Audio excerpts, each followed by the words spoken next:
E aí, felizes ainda? Glória a Deus. Quero orar mais um pouquinho. Jesus, muito obrigado por essa manhã, pela tua doce e maravilhosa presença nesse lugar. Os louvores que aqui foram entoados glorificaram o teu nome, exaltaram o teu nome. Louvores cristocêntricos, Jesus, louvores que com certeza agradaram o teu coração, as danças que foram ministradas, as palmas, cada louvor entoado pela tua igreja, pela tua noiva, Jesus. Eu acredito que o Senhor recebeu, mas o Senhor tem agora algo para falar aos nossos corações, através da tua palavra, e te pedimos para que cada coração agora possa ser preparado, Jesus, para a semente da tua palavra que será semeada nessa manhã, Jesus. Que nós possamos prestar reverência a ti, Jesus, através da nossa atenção, através da nossa devoção a ti, Jesus. Porque o Senhor merece a nossa devoção, a nossa honra. E o Senhor merece, Jesus, tudo aquilo que de bom há em nós. Porque veio do Senhor e deve voltar para o Senhor, Pai. Então, fala a cada coração aqui nessa manhã, Jesus, que não venha nada de mim, mas que venha tudo do Senhor. Essa é a nossa oração, Jesus. Fala com cada um de nós, para que nós possamos sair daqui transformados, Jesus, pela tua doce e maravilhosa presença, pela tua palavra, Pai. Em nome de Jesus, amém, amém e amém. Queridos, eu queria que você abrisse sua Bíblia no livro de Apocalipse, capítulo 19. Apocalipse, capítulo 19, versículo 7. Muitas pessoas nos visitando, muitos rostinhos novos. Nós queremos dizer que como igreja, nós estamos muito felizes em recebê-los. Contem com cada um de nós. Nós esperamos em algum momento poder desfrutar da porção que o Senhor derramou sobre a sua vida. Você é precioso, então sinta-se amado, sinta-se acolhido nessa casa, nessa família chamada Poema. Para quem não me conhece, me chamo Wilder. Aqueles que estão em casa também, sejam muito bem-vindos. Acredito que você não conseguiu por algum motivo vir, mas Deus abençoe. Vai ser poderoso. Apocalipse, capítulo 19, versículo 7. A palavra de Deus diz assim: alegremo-nos, exultemos e demos-lhe glória, pois chegou a hora do casamento do Cordeiro, e a sua noiva já se preparou.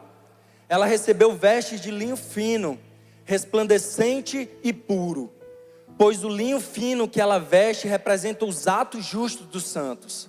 Então o anjo me disse para escrever: bem-aventurados os convidados para o banquete das bodas do Cordeiro. Eu quero que você repita isso comigo: bem-aventurados os que são convidados para o banquete das bodas do Cordeiro.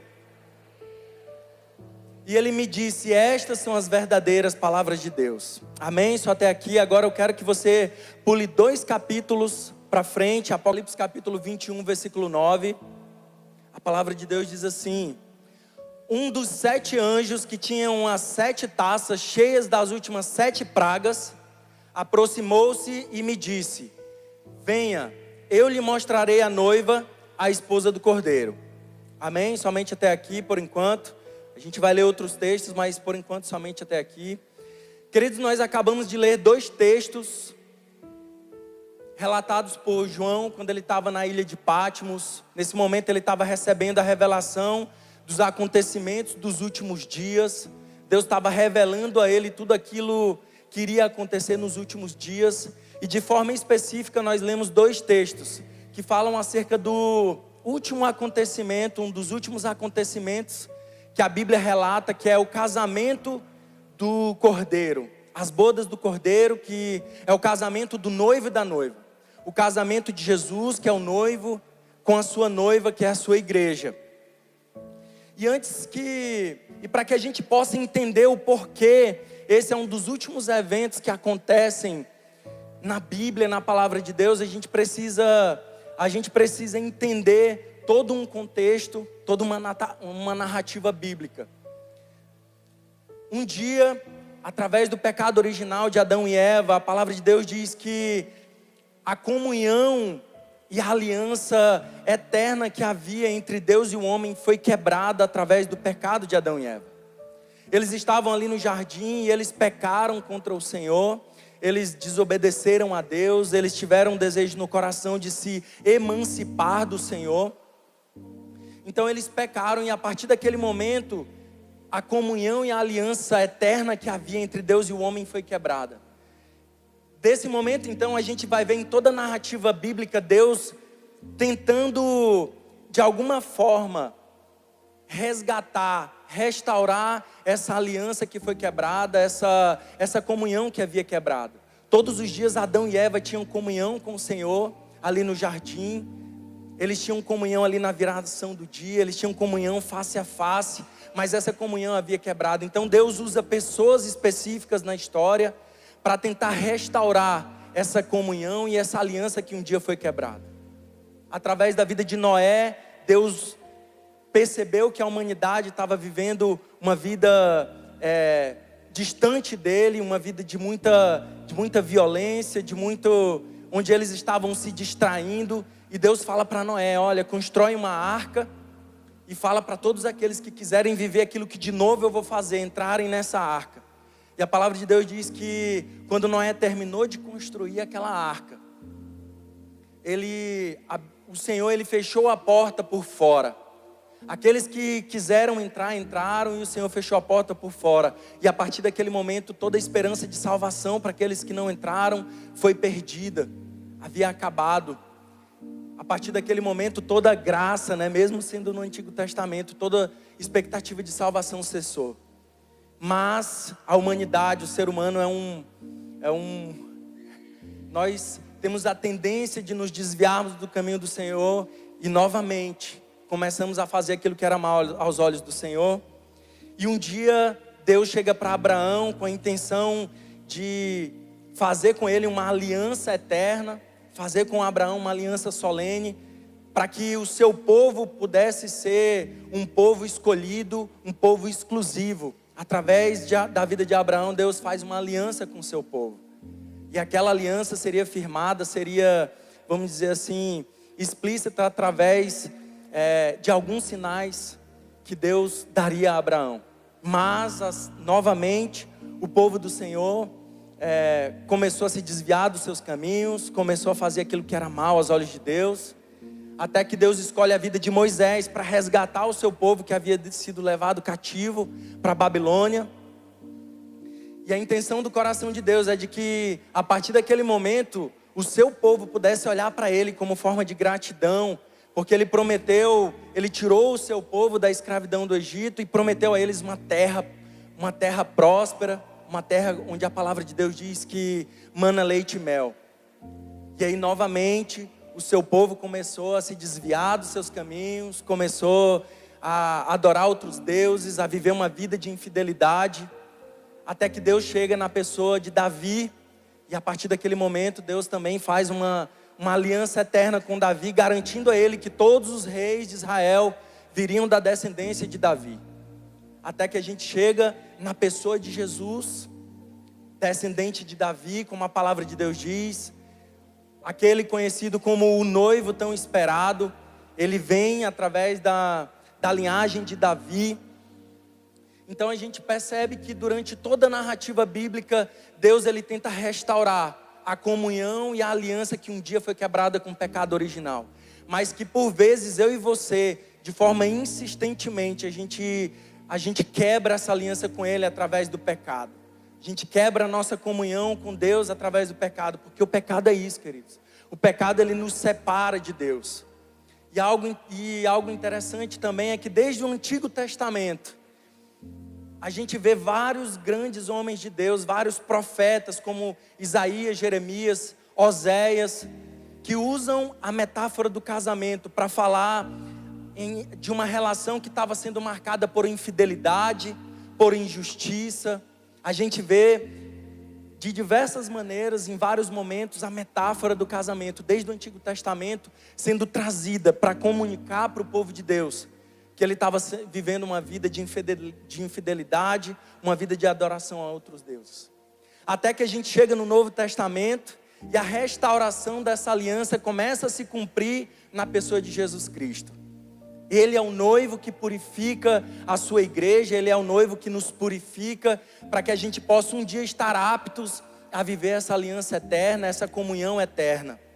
Por isso, todas as narrativas neotestamentárias acerca das bodas do Cordeiro, elas completam, na verdade, a simbologia que desde o Antigo Testamento vem sendo construída acerca do status glorificado que a igreja do Senhor vai ter quando um dia, após ser purificada por meio da palavra, como a palavra do Senhor diz, a gente possa viver essa nova aliança pura e eterna com o nosso Senhor.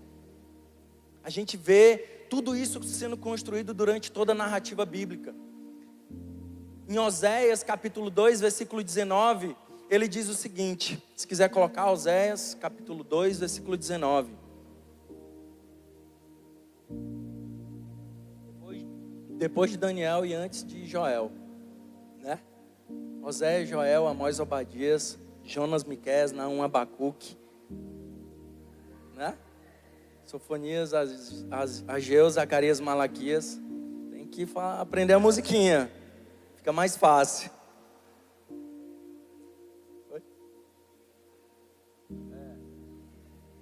Até Oséias, quer que eu cante? Vambora!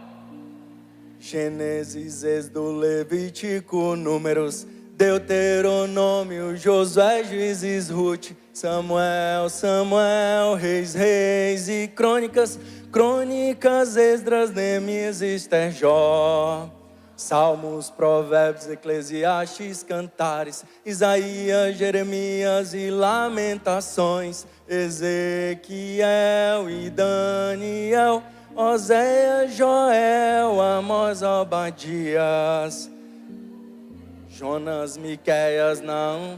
Repetindo, né? Tá bom? Não, tem que ser os 39. Jonas, Miqueias, Naum, Abacuque, Isaías, Malaquias, os 39 livros então do Antigo Testamento a questão. Aí tem os do Novo Testamento também. Mateus, Marcos, Lucas, João. Glória a Deus. Tem que aprender a musiquinha, a gente tem que aprender. Oséias capítulo 2, vamos voltar para a palavra. Oséias capítulo 2, versículo 19. Oséias diz o seguinte: eu me casarei com você para sempre, e me casarei com você com justiça e retidão, com amor e compaixão. Eu me casarei com você com fidelidade, e você reconhecerá o Senhor. Queridos, aqui Oséias ele está profetizando para a nação de Israel. Aqui, através da vida de Oséias, Deus usa a figura do casamento para mostrar a Israel como uma noiva infiel, como uma noiva que havia traído o seu marido.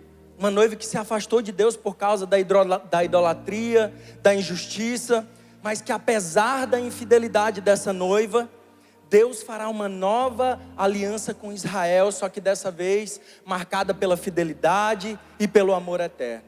Então essa é apenas um dos relatos de grandes homens de Deus que utilizam a metáfora do casamento para falar acerca da forma como o povo de Deus estava vivendo de forma infiel ao Senhor.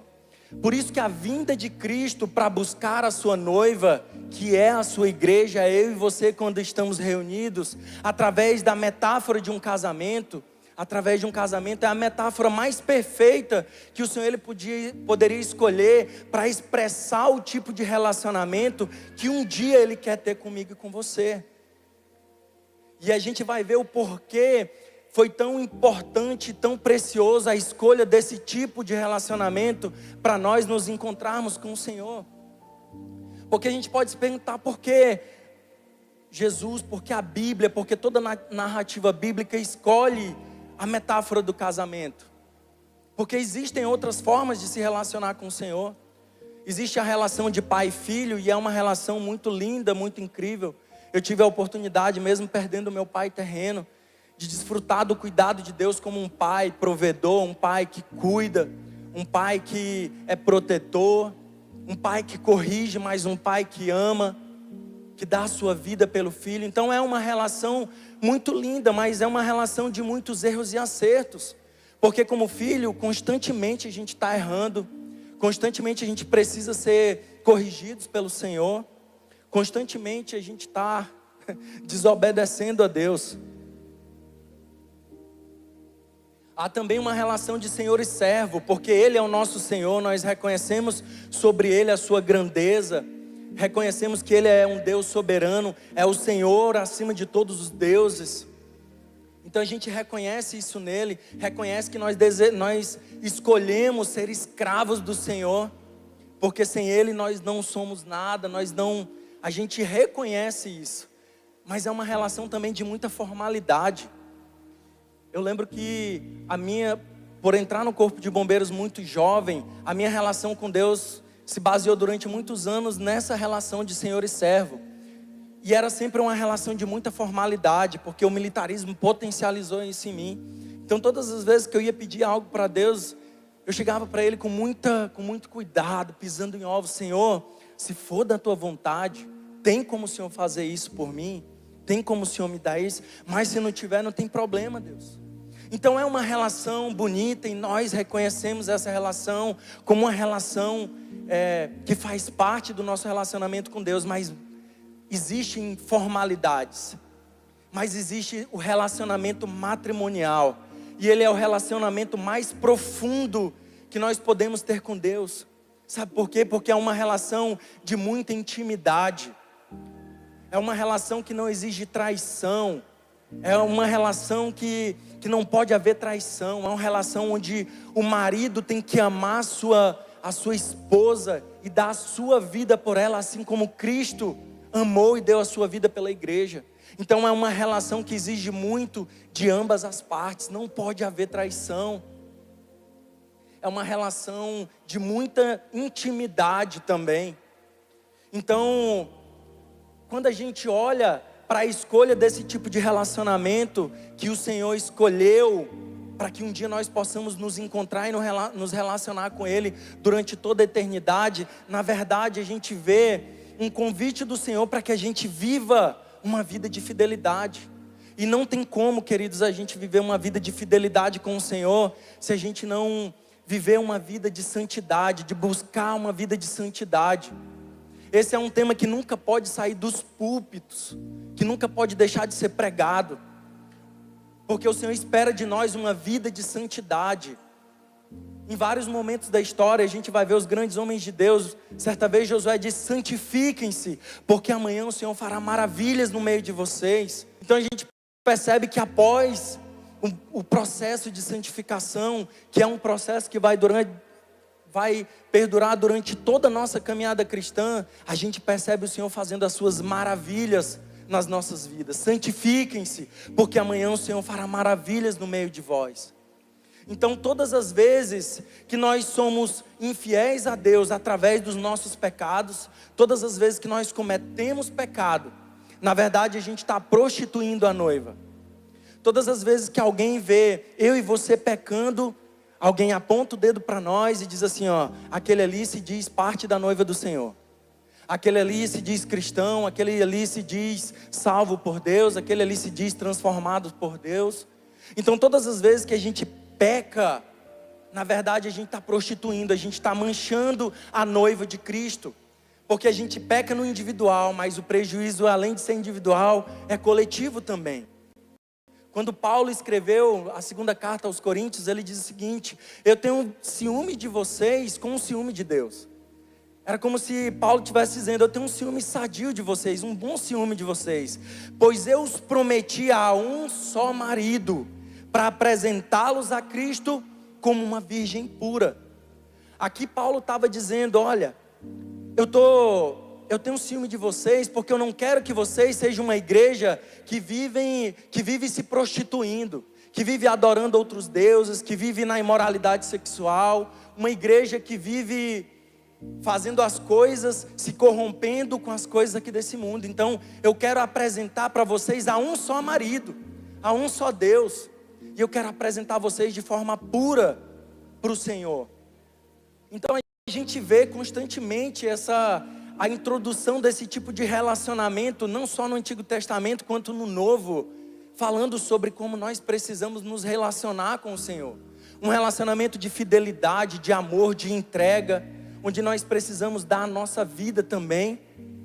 Mas e o que o noivo falou, e o que Jesus falou, quando Ele veio aqui nessa terra? O que Ele falou sobre esse relacionamento? Certamente, queridos, Jesus não deixaria de ministrar a nossa vida sem falar acerca desse relacionamento do noivo e da noiva. Certamente. Eu queria que você abrisse sua Bíblia no livro de Mateus, capítulo 25, versículo 1.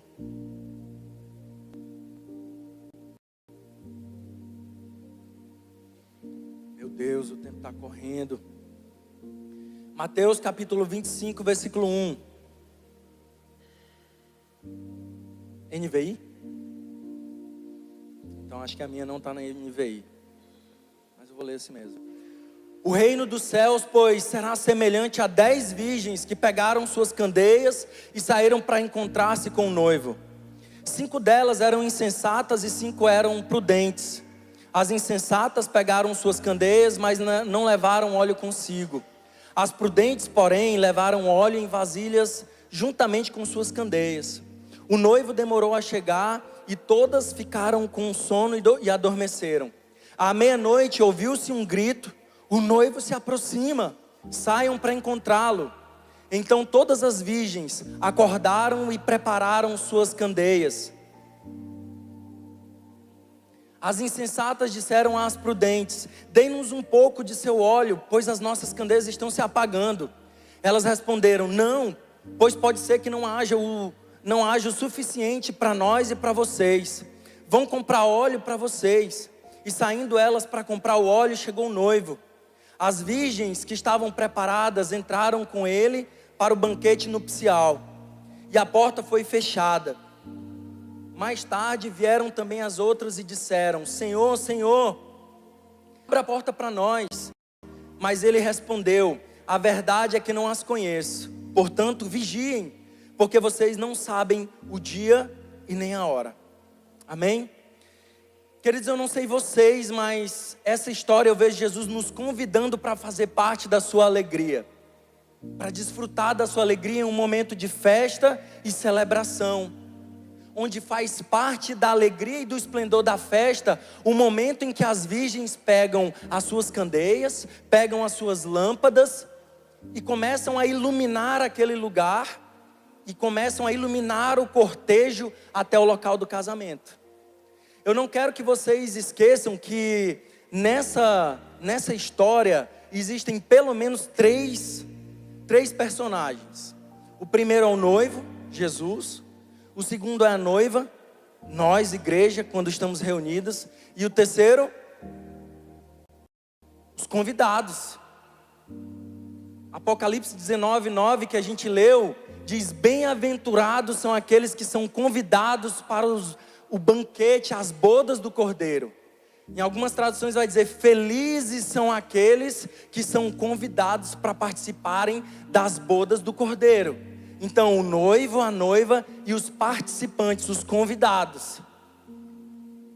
Então a gente não pode esquecer disso. E algo interessante nesse texto é que a noiva, ela sequer é citada no texto. Em momento nenhum a gente vai ver a figura da noiva sendo citada aqui. Aqui é citado as 10 virgens. E a gente não pode confundir uma coisa com a outra. E a metáfora, em momento nenhum também a gente vê o momento em que o casamento é relatado. A metáfora acaba quando as 5 virgens imprudentes ou insensatas, elas percebem que o óleo da lâmpada delas havia acabado. Elas pedem para as virgens sensatas: dá um pouco do óleo de vocês para a gente. As virgens sensatas dizem: pode ser que não dê para nós duas, então vão comprar. E elas vão. Quando elas voltam, elas percebem que a porta está fechada. E elas batem: Senhor, Senhor, deixa-nos entrar. E ele diz: a verdade, em verdade vos digo que não as conheço. E a parábola termina aí. A gente não vê o momento em que o casamento acontece. Mas embora essa porta fechada pareça o fim, mas assim como na passagem, na história de Noé, que quando Deus fechou a porta por fora, não era o fim de todas as coisas, mas o início de todas elas, aqui também não é o final de todas as coisas. Assim como na história de Noé, Deus queria fazer algo novo, a partir do momento que essa porta se fechar, a gente vai estar participando das bodas do Cordeiro, do casamento com o nosso noivo. E aí a gente vai viver uma vida de fidelidade, uma vida de um amor eterno com o nosso Senhor, sem que a gente fique pecando todas as vezes contra Ele. Mas então, quem são essas 10 virgens que o texto nos apresenta? Essas 10 virgens, queridos, são as amigas da noiva que estavam esperando o anúncio da chegada do noivo para acompanhá-lo até o momento onde ele resgata a sua igreja, resgata a sua noiva para a festa de casamento. São essas as 10 noivas aqui desse texto. E a gente precisa entender que se Jesus ele estava falando para judeus, logicamente ele usaria um modelo de casamento judaico para que eles pudessem entender aquilo que ele estava querendo ministrar para eles. Jesus fazia muito isso, ele contava parábolas, histórias que o povo conhecia para que eles pudessem entender e de fato receberem no seu coração aquilo que Jesus queria ensinar. E para que a gente possa entender um pouquinho de forma bem resumida, as histórias acerca do casamento judaico, elas podem variar um pouco, mas em geral é praticamente isso. Flávio Joséfo, um historiador do século I, ele relatou um casamento judaico. Então ele não é um historiador qualquer. Ele relatou algo que ele viu, não que ele ouviu. E ele disse que o casamento judaico acontecia o seguinte: o noivo, Jesus, eu vou sempre fazendo esse paralelo, ele escolhia a sua noiva, a igreja, nós, e ele preparava o casamento. Jesus está preparando o momento em que nós vamos nos casar com Ele, nós vamos nos encontrar com Ele nas bodas do Cordeiro. A Bíblia diz também que o noivo preparava o lugar onde eles iam morar, da mesma forma que Jesus disse: olha, eu estou indo para o Pai, mas eu vou preparar para vocês uma morada. E Paulo fala que Jesus preparou um palácio celestial. Então, existe uma morada nos esperando, assim como o noivo na época, no casamento judaico, ele também preparava um lugar para depois morar com a sua noiva. Até que chegava um dia onde o noivo saía ao encontro da noiva. E um dia esse dia vai chegar e ele vai vir ao nosso encontro, amém? E ele chegava, e quando ele estava chegando, as 10 virgens, as amigas da noiva, elas se levantavam com as suas candeias e elas acompanhavam o momento em que Jesus pegava a sua noiva, resgatava a sua noiva e levava para o lugar onde aconteciam as bodas do Cordeiro. Só que naquele momento, quando ele chegou, haviam 5 noivas, haviam 5 virgens que foram pegadas de surpresa, pegas de surpresa. E elas não estavam preparadas para o momento em que o noivo viria. Então elas não conseguiram fazer parte daquela festa, daquele cortejo, porque fazia parte das bodas do Cordeiro, do momento do casamento, o momento em que as virgens iam ali conduzindo, fazendo aquele cerimonial até o lugar onde aconteceria as bodas do Cordeiro. E essas 10 virgens, elas ficaram pelo meio do caminho, então elas não acompanharam o momento, a chegada do noivo no local onde aconteceria o casamento. E queridos, nesse momento, muitos teólogos vão dizer que essas 10 virgens estão representando aquelas pessoas que se converterão durante a grande tribulação. Mas queridos, nesse momento, eu e você não precisamos nos aprofundar teologicamente sobre quem, de forma específica, são essas noivas. A gente não precisa nesse momento. Tem uma frase do nosso pastor Leandro Barreto que é muito oportuna para esse momento. A gente não pode ser profundo naquilo que a Bíblia é rasa, ou seja, naquilo que a Bíblia não dá detalhes, e a gente não pode ser raso naquilo que a Bíblia é profunda. Então, o que nos importa aqui é o que o Senhor quer nos ensinar com essa parábola, o que Ele quis ensinar para aquele povo, por que Ele usou a figura das 10 virgens e não do noivo e da noiva. E aqui eu vou fazer uma inferência, é algo que através de algumas leituras que eu fiz, o que o Senhor quis ao escolher a figura das 10 virgens era ministrar de forma individual, eu e você, acerca de uma responsabilidade que nós devemos ter sobre a nossa lâmpada e sobre o nosso óleo.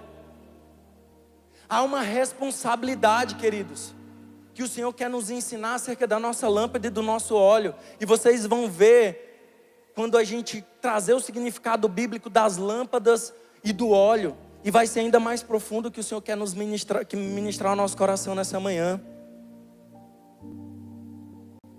Mas eu entendi de forma muito forte que como noiva, a nossa responsabilidade é coletiva. Mas como convidados de um casamento, a nossa responsabilidade é individual. Existe uma responsabilidade individual. Em algum momento, aquelas virgens poderiam ser noivas quando elas fossem casar. Da mesma forma que quando a gente vai em um casamento e não é casado ainda, em algum momento, as mulheres vão ser noivas.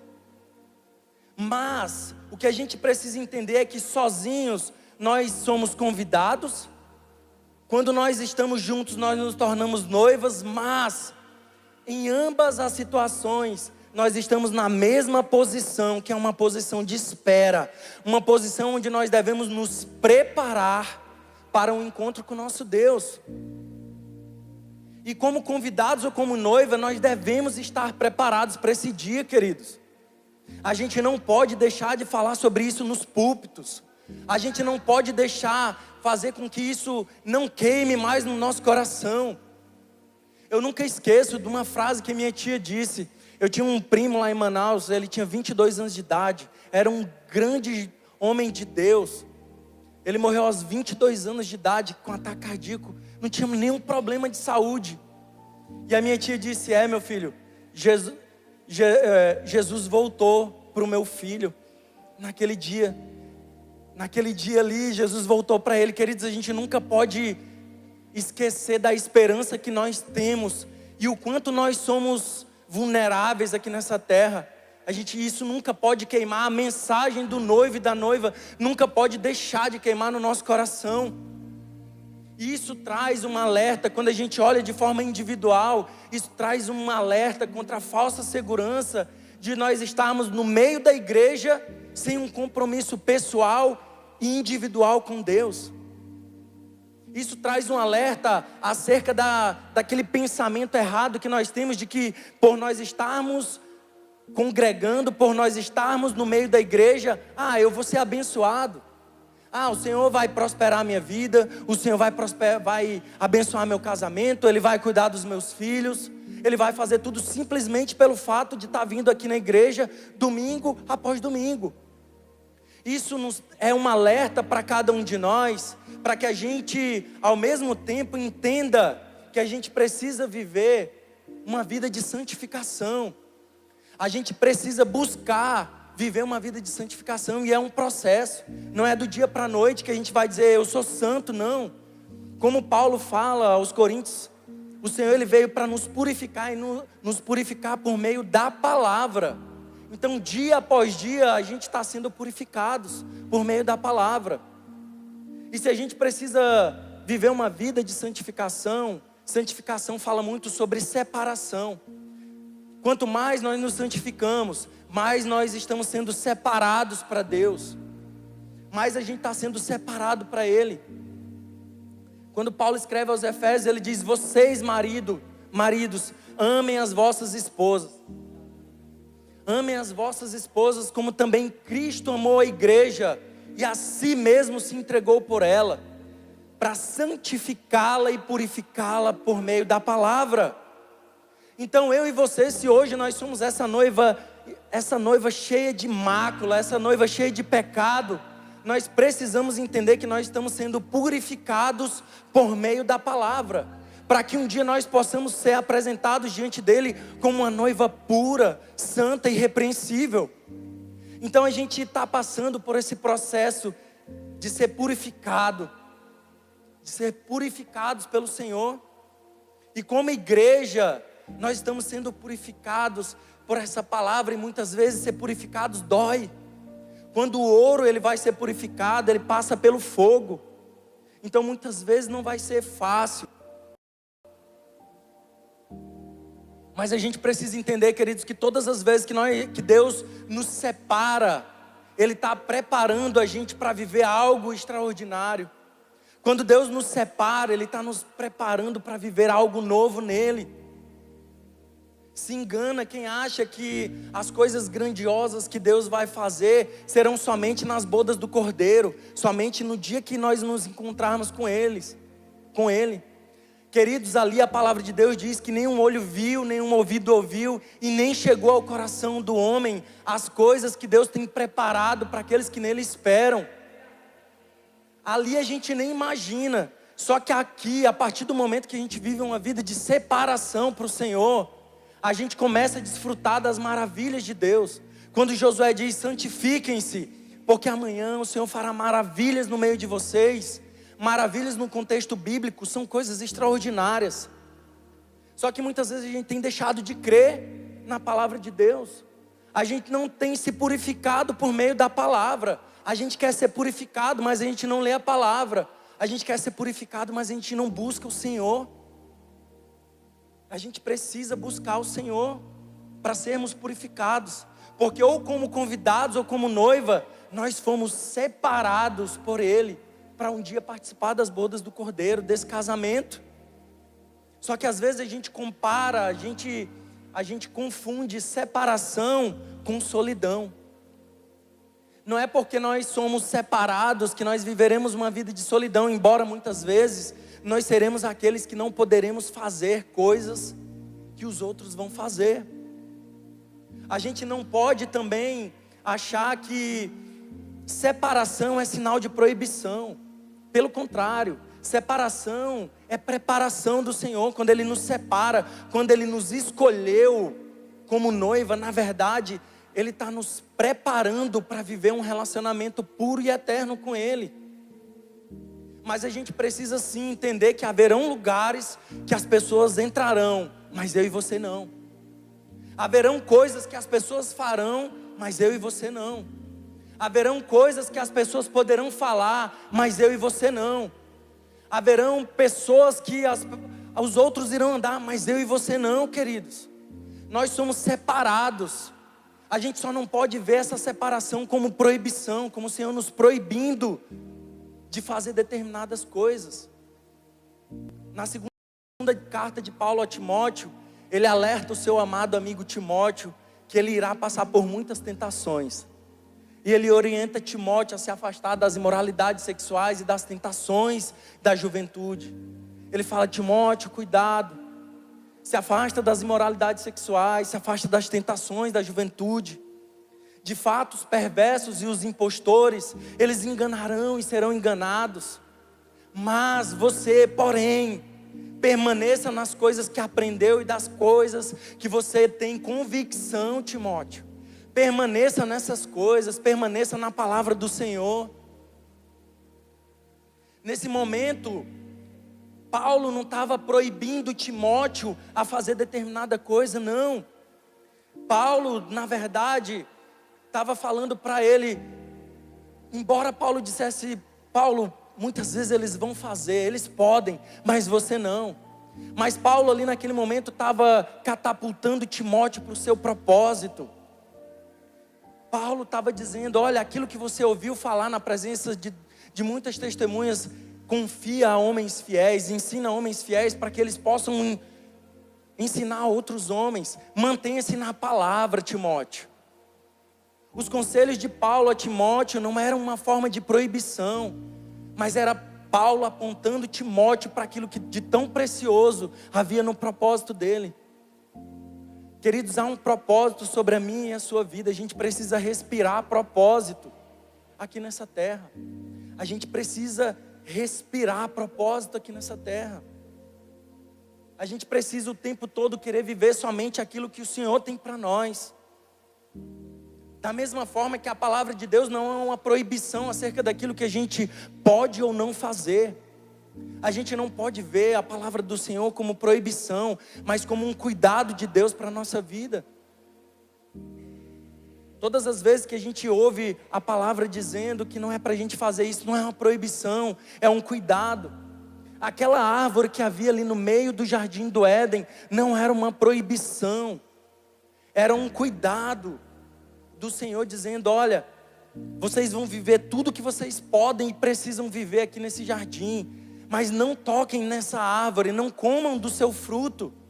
Ali era cuidado do Senhor para Adão e Eva. Da mesma forma que a palavra de Deus é cuidado para a nossa vida. Paulo estava dizendo para Timóteo: Timóteo, você é diferente. Você é precioso. Então todas as vezes, queridos, que o seu líder chegar para você e falar para você: olha, não faz isso não, cara. Ou todas as vezes que o seu amigo, um amigo que te ama de verdade, chega para você: cara, não é legal, não faz isso. Ele não está te proibindo de algo. Na verdade, ele está querendo que você seja catapultado para o seu propósito, para que você viva os propósitos que o Senhor tem para a sua vida.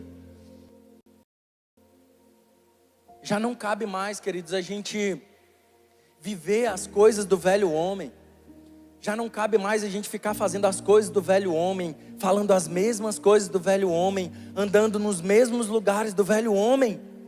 Até quando a gente vai despertar para viver uma nova vida em Cristo? Porque se Deus ele nos separa, é porque Ele quer que Ele quer nos preparar para viver coisas que os outros não irão viver. Se Deus nos separa, Ele quer que nós carreguemos coisas que os outros não irão carregar. Existe uma porção sobre cada um de nós. Existe uma porção sobre cada um de nós. Existe uma porção sobre a sua vida, queridos. E a gente está ansioso para desfrutar dessa porção. No Worship Night que teve aqui, uma noite de adoração que a gente fez, o Ministério de Louvor praticamente cuidou de tudo. E foi o dia mais poderoso de adoração que teve aqui nesse lugar. Nenhum pastor ministrou, ninguém de fora veio, mas foi poderoso o agir de Deus, a forma como o Espírito Santo se moveu aqui, nesse lugar. Então há uma porção sobre cada um de vocês, e a gente como família espiritual, a gente está esperando para desfrutar dessa porção. Então a gente espera desfrutar daquilo que você carrega, queridos. E por falar em carregar, cada uma daquelas 10 virgens carregava uma lâmpada, certo? Em algumas traduções, uma candeia. Os versículos 4 e 5 fala que elas carregavam consigo uma lâmpada, uma candeia. E as lâmpadas na Bíblia, a candeia na Bíblia, elas podem simbolizar o testemunho de vida que Deus espera de nós, para que as outras pessoas possam ser iluminadas. No livro de Mateus, capítulo 5, Jesus ele fala uma parábola e ele diz o seguinte: vocês são a luz do mundo.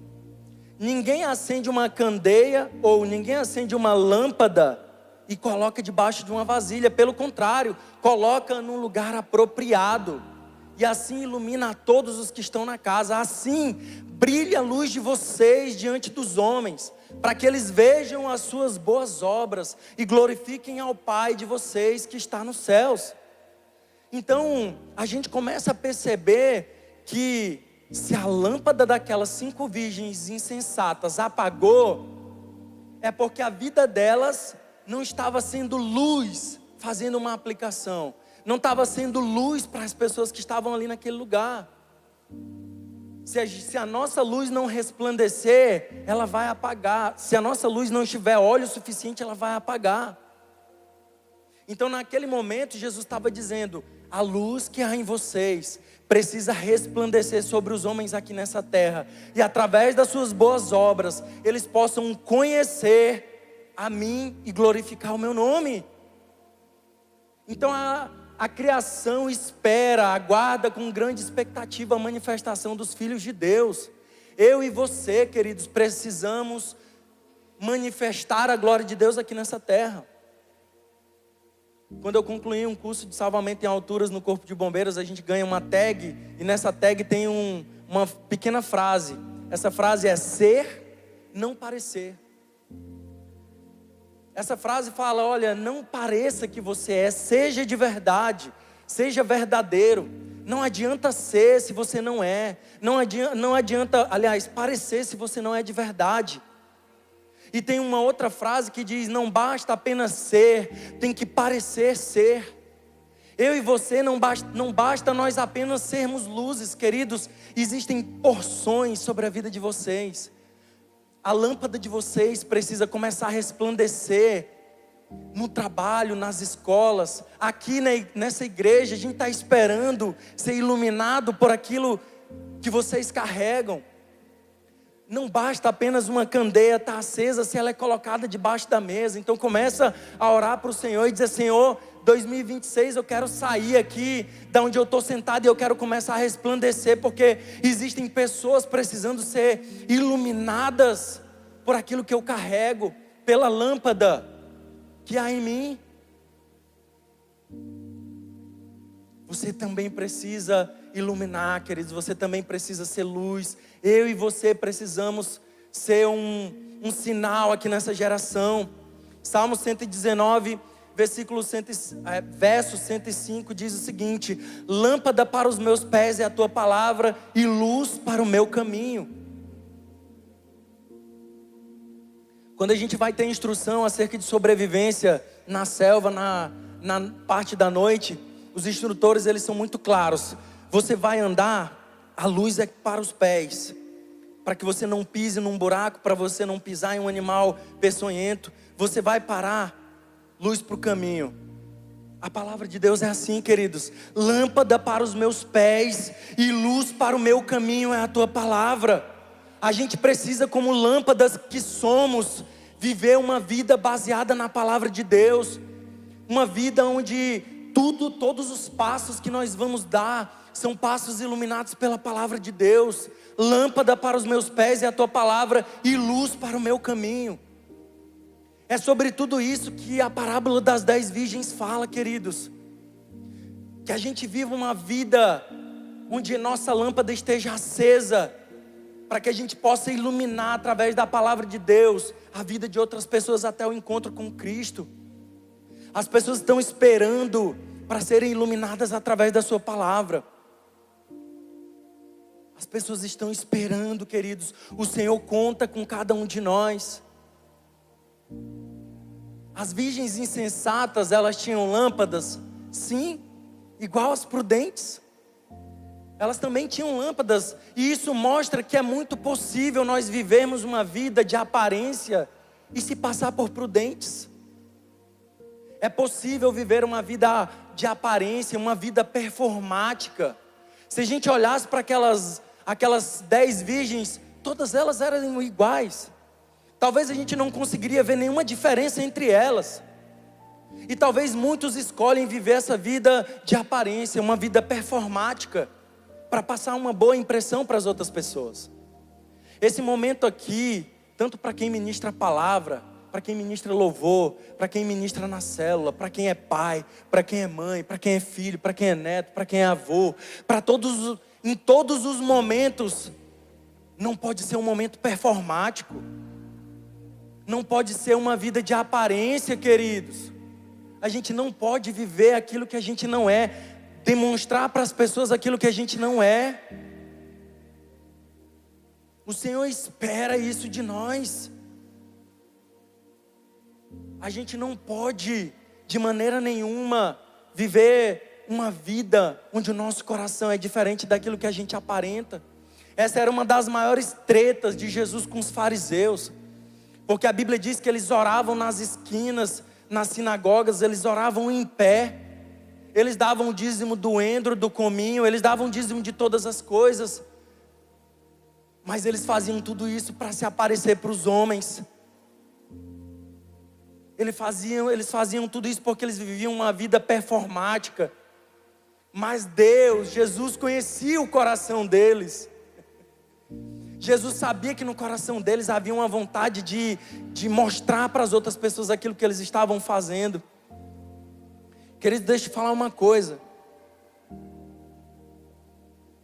Nós fazemos parte de uma igreja que derrama muitas coisas sobre as nossas vidas. A Poema tem coisas muito preciosas que derrama sobre a sua vida. Você faz parte de uma igreja que, se alguém te ver fazendo alguma coisa errada, em amor, a pessoa vai chegar e dizer assim: cara, não é legal isso que tu está fazendo. Minha amiga, cara, já pensou que tu falou isso e não foi legal? Meu amigo, cara, não é legal isso que tu está fazendo, eu já fiz isso daí, deu ruim para mim, vai dar ruim para tu também. Então a gente faz parte de uma igreja onde a gente não fecha os olhos para aquilo que está errado.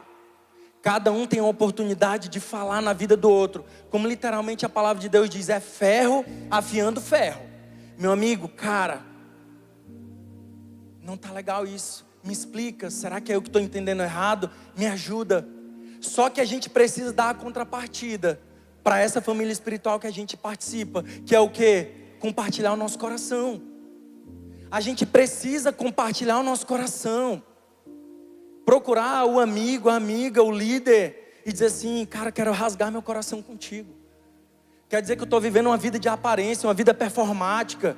Na verdade é tudo mentira o que eu estou vivendo. Eu chego na igreja, mas toda vez eu chego brigado com a minha esposa. Toda vez eu chego brigado com os meus filhos, eu não dou exemplo. Cara, meus amigos, esse é aquilo que a gente precisa dar de contrapartida. É isso que nós esperamos de cada um de nós, uns para com os outros. Que a gente possa compartilhar os nossos corações. Chama um amigo, uma amiga, o líder em ambiente seguro. Diz: cara, quero compartilhar algo com você em ambiente seguro. A minha vida está sendo desse jeito, desse jeito. Sabe por quê? Porque se você não fizer isso, você não vai conseguir performar por muito tempo. Uma hora a casa vai cair, uma hora vai dar ruim. Durante um tempo eu e você até conseguimos iluminar as coisas e as pessoas por aquilo que é aparente ou por aquilo que a gente conquistou durante o primeiro amor. Mas uma hora o óleo vai acabar. E a gente vai perder as oportunidades de entrar pelas portas que Deus quer que a gente entre. E não é só a porta de um dia fazer parte dessas bodas do Cordeiro, queridos, porque um dia nós vamos passar em nome de Jesus. Mas existem portas ministeriais, portas profissionais, portas familiares que o Senhor está abrindo para você, mas por causa de muitas atitudes, de viver uma vida de aparência, essas portas estão se fechando. Sabe por quê? Porque está faltando óleo. E com essa parábola, Jesus ele nos ensina a não focar somente na aparência externa, mas principalmente naquilo que está dentro de cada um de nós, que é o óleo, naquilo que está dentro da lâmpada, naquilo que é o nosso coração. Eu queria que o ministério de louvor subisse. Queridos, o óleo pode ser representado pelo Espírito Santo e pela presença de Deus. Sem o óleo, a lâmpada não pode permanecer acesa. Sem o Espírito Santo de Deus, não há vida espiritual verdadeira e testemunho público que se sustente por muito tempo. Uma hora ou outra vai vir à tona tudo aquilo que a gente está vivendo. Será que eu e você estamos vivendo uma vida cheia do Espírito Santo? Cheia da presença de Deus? Ou será que a gente está vivendo uma vida performática? Nessa parábola Jesus nos ensina que cada uma daquelas 10 virgens eram responsáveis por levar o seu próprio óleo. Isso mostra, queridos, que a minha busca por Deus não pode ser transferida. Eu não posso buscar a Deus por você, você não pode buscar a Deus por mim. Nós não podemos buscar a Deus uns pelos outros. Você não pode buscar a Deus pela sua esposa. Esposa, você não pode buscar a Deus pelo seu marido. Vocês não podem buscar a Deus pelos seus filhos. E existem muitos outros exemplos, queridos. Tem coisas que só você pode fazer por você mesmo. Será que você tem feito aquilo que só você pode fazer? Ou será que você tem se sustentado pelo combustível do primeiro amor? Será que você tem se sustentado pelo óleo que você adquiriu quando você se converteu? Você sabia, queridos, que esse é um dos maiores motivos de pessoas não romperem em Deus? Pessoas que ficam apegadas àquilo que viveu no primeiro amor. Pessoas que dizem: cara, logo no início da minha conversão, eu participava das vigílias, eu acordava 3 horas da manhã, eu orava, a gente todos os dias lia a Bíblia. Eu cheguei a ler a Bíblia em 3 meses. Mas fica nisso, fica na lembrança do primeiro amor, na lembrança do primeiro óleo, na lembrança da primeira presença. E o Senhor, Ele nos chama para algo diferente disso. Você que pode, fique de pé no seu lugar, queridos.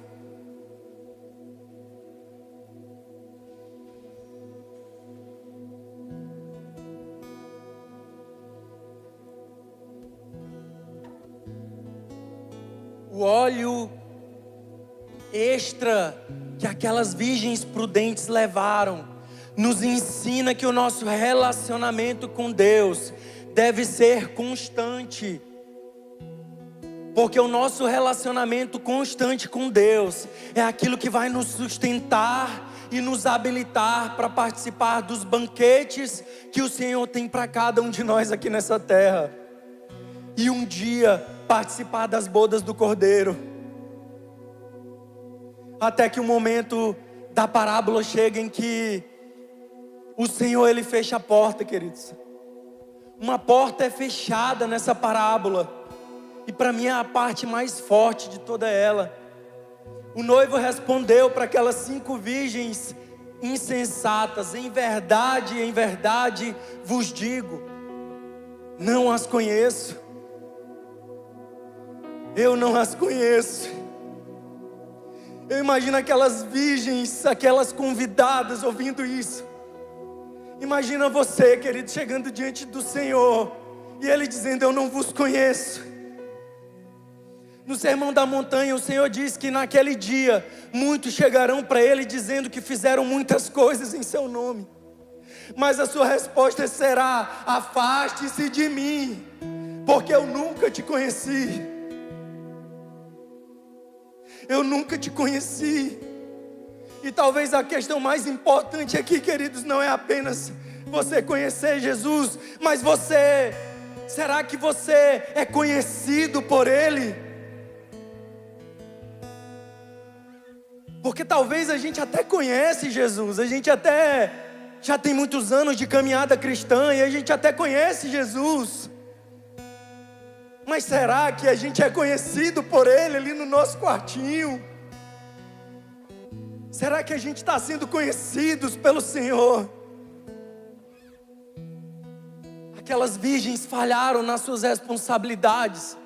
Elas falharam naquilo que lhes cabia, naquilo que somente elas poderiam fazer, que era levar óleo consigo, que era levar a presença de Deus, o Espírito Santo de Deus. E aí a gente começa a entender porque que Jesus fechou a porta para elas e disse: eu não vos conheço, porque Ele não habitava nelas. Ele não habitava nelas. Elas não carregavam a presença. Elas não caminharam com Jesus, elas não conseguiram participar do cortejo nupcial, ou seja, elas não caminharam com o noivo e a noiva até o momento das bodas do Cordeiro, até o lugar da festa. Por isso o noivo disse: eu não vos conheço. Não tem como, queridos, nós conhecemos uma pessoa se nós não caminhamos com ela. Não tem como. Não tem como nós conhecermos o nosso Deus, não tem como Ele nos conhecer se nós não caminhamos com Ele, se nós não somos casa habitável para Ele, para a presença dEle. Para finalizar, queridos, novamente no livro de Oséias, Deus usa a metáfora do casamento, das bodas do Cordeiro e do relacionamento matrimonial para ministrar ao povo de Israel. Ele diz o seguinte: o Senhor me disse: vá, trate novamente com amor sua mulher, apesar dela ser amada por outro e ser adúltera. Ame-a como o Senhor ama os israelitas, apesar de eles se voltarem para outros deuses, de amarem os bolos sagrados de uvas passas. Por isso eu a comprei por 180 gramas de prata e 1,5 barril de cevada. E eu lhes disse: você viverá comigo por muitos dias. Você não será mais prostituta, nem será de nenhum outro homem. E eu viverei com você. Pois os israelitas viverão muitos dias sem rei, sem líder, sem sacrifício e sem colunas sagradas. Depois disso, os israelitas voltarão e buscarão o Senhor, o seu Deus, e Davi, seu rei. Virão tremendo atrás do Senhor e suas bênçãos nos últimos dias. Queridos, nesse momento, Deus manda Oséias falar novamente para sua mulher, que havia sido infiel a ele, que havia traído ele, como um sinal profético daquilo que ele faria um dia com a igreja dele. com a sua noiva. Queridos, eu e você, durante muitas vezes, nós traímos e muitas vezes vamos trair o nosso Deus. Mas o Senhor, como foi de forma profética, falou através da vida de Oséias, que um dia, mesmo nós tendo sido infiéis a Ele, um dia Ele vai nos resgatar e Ele vai nos limpar, para que nós possamos participar das bodas do Cordeiro. Eu não sei o quanto você tem sido ou o quanto você foi infiel a Deus, queridos. Talvez você ache que nem é mais amado ou aceito pelo Senhor, mas eu quero te dizer algo: a história não termina numa traição, a história não termina numa infidelidade nossa para com Deus. A história não termina numa traição, queridos. A história não termina numa infidelidade, mas na restauração da nossa comunhão e da nossa aliança com o nosso Deus por toda a eternidade. Por toda a eternidade, o nosso casamento foi garantido pela morte de cruz, pelo sangue do Cordeiro ali naquela cruz. Preparem-se, queridos. Somente o Senhor, Ele pode te aceitar com as tuas infidelidades, com as minhas infidelidades. Somente o Senhor pode nos limpar novamente e nos fazer viver um relacionamento de infidelidade. Somente Ele, queridos. Porque constantemente nós abandonamos o Senhor, constantemente nós pecamos contra o Senhor.